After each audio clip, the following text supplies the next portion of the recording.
kusho umthetho wenziwa njani wehlonishwa khona ke umthetho kaMoya umthetho ke kaMoya sengikhulumela phansi umthetho kaMoya awuyinga bishop elizozelimela lithi mzalwane henzu 1 no 2 no 3 umoya ngcwele nje uvela afike kahle nje usathi ubukela TV nje yini lento engibuka ama generation umthetho kaMoya athi wena suka namhlanje ungayibuki iyeke lento and njengoba esha umthetho ethi yeka lento uyayazi ingozi yalento angithi ikholwa elingashadile baba akufuneki libuke abantu baqabulanayo ubabukana abantu abaqabulanayo kana ushadanga usindisile ngikhuluma ngomzalo sinisi ohlwene so ungababheka kanjani abantu abaqabulanayo usindisiwe uhlwene nesono ubone imikhuba yenzani imikhuba la emzimbeni wakho awuzipractice imikhuba lento ebafethu nina ngoba mhlambe anazi engikhuluma ngayo kwenziwa yini ubone umzalwane esethatha ifone ebuka abantu abalala naye kusuka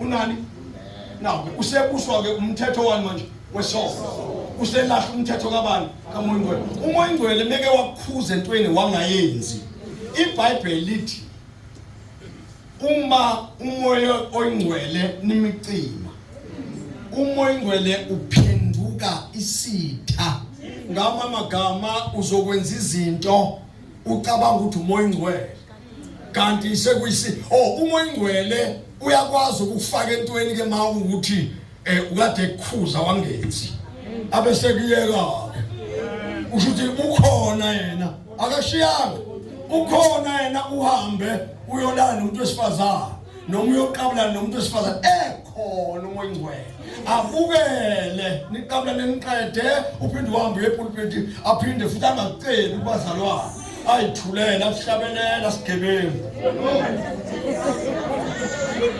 uhlabelela nje wena uqhumile kodwa uhlabelela sohlangana one day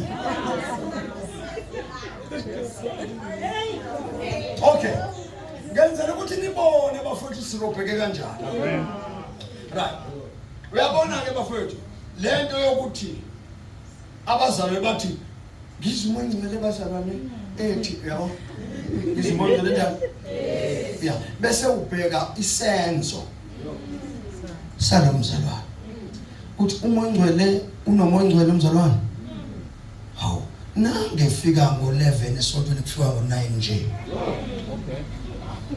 uyazi umfundisi usho umthetho lesontweni wathi ngomntwana ngonani kodwa yena ufika ngobani and futhi maye ngena la esontweni bafike into lokulinganisa ngena la esontweni makumuntu ohlabelelayo amsori ngani zakuthi nganisangani makumuntu ohlabelelayo hamba la iminyango sethi iqonda lapha maye babo awumtshele nomuntu okukhanda unomoya ngcwele akamtshela umoya ngcwele ukuthi njobe ngena nje njobe fika ngalesikhathi akahlale phansi ngobulethi akasho kusho ukuthi baba umoya ngcwele uyabona ukulimaza abantu ababili ngesikhathi esodwa ulimaza umfundisi wakhe osha umthetho 1 number 2 ulwa nomuntu omshayela umthetho ngaphakathi uya ngenkani entweni athi umoya ngcwele kangayi kuyona uyaya ahlabelela qede mase kukhala bonke abantu nayo njani uyakhala sizombona kanjani ubona umoya ngcwele nongenayo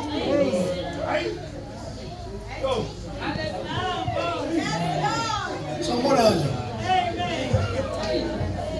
bakhala bonke basho ngelini bonke futhi bathi umoya ngcwele lo khulumayo umbuzo uthi umoya ngcwele bafethu inhliziyo imnyama imani bafethu mina ngithengiyeke ngihambe ngiyophuza ngitshwana ngidakwe ejini ngoba umoya ngcwele maye hayi jutha ushuthi akekho esontweni ngoba nanti ibandla likwazi ukwenza izinto ekhona umoya ngcwele limjombe lithi nangu futhi uyasebenza futhi ngabo abantu bayashumayela Bashumayela abantu benomoya ngcwele bafethu.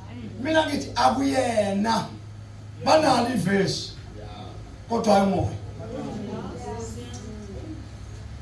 Ma ukhuluma ngezwi likaNkulunkulu uyalifakazela uNkulunkulu izwi lakhe. Kodwa hayi ukuthi wena uyakuphasisa. Amankosikazi aqala. Izalukwazi isikhula thina. Wawuthi bafethu utheni ungibekezele nezo. Ngesikhathi isikhula.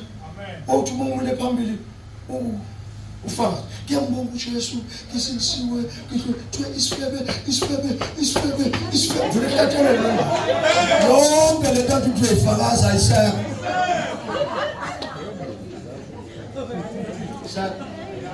Uzosho kubani manje? Engani ngeke usakwazi impostoli umthetho ukubatshela laba ngoba njoba bela isonto nje ncike inkosi 1 bahamba ngama messages pens. Number 2 abanayo umoya ngcwele, banemali.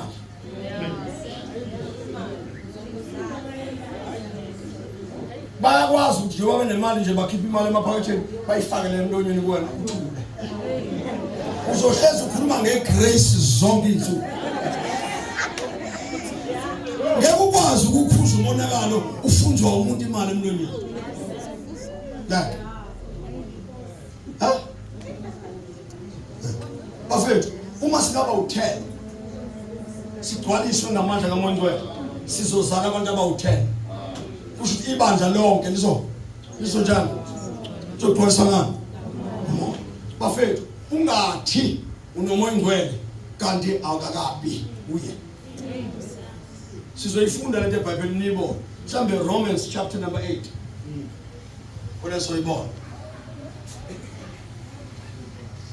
onkalo mfundela verse 14 mambisho yazi ngithanda le Bible lapho yabona lami lisho kuhlukile mhlambe kulawa manje umntoba kodwa lo muntu njoba ngimi la njoba ngithi kusasa sobe sitakiwe sonke ngiyakusho bazokuza wazi kanje ngiyazi engani ngihlala naye nje zonke itori angixoxela yonke into mprofeti yonke into man of God njengalokho nawe mfowethu inkosi ikutshela akithi mfowethu mina ke yavele isimanga yavele ngeku yahlala kimi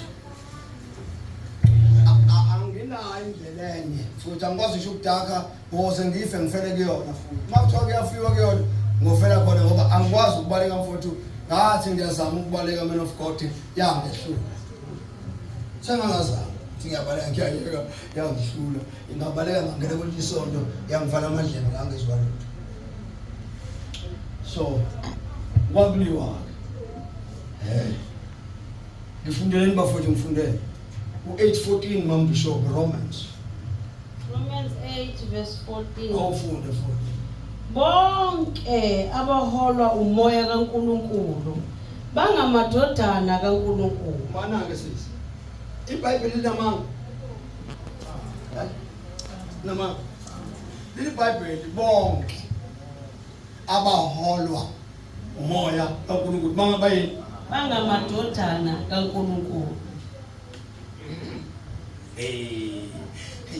Ibandla sokusala bakhulu futhi umthetho yeso akisithethe yezwi lenkosi izulane sikhulumayo izulane bazalwane siyezwini lani impostoli enkosi izwi lenkosi bonke abaholwa bangamadodana kaNkulunkulu. Right. Anemukeliswanga umoya ogqila ukuba nibuye nesabe kepha nemukeliswa umoya onenza amadodana kaNkulunkulu esiya esimemeze ngawo sithi Abba Baba.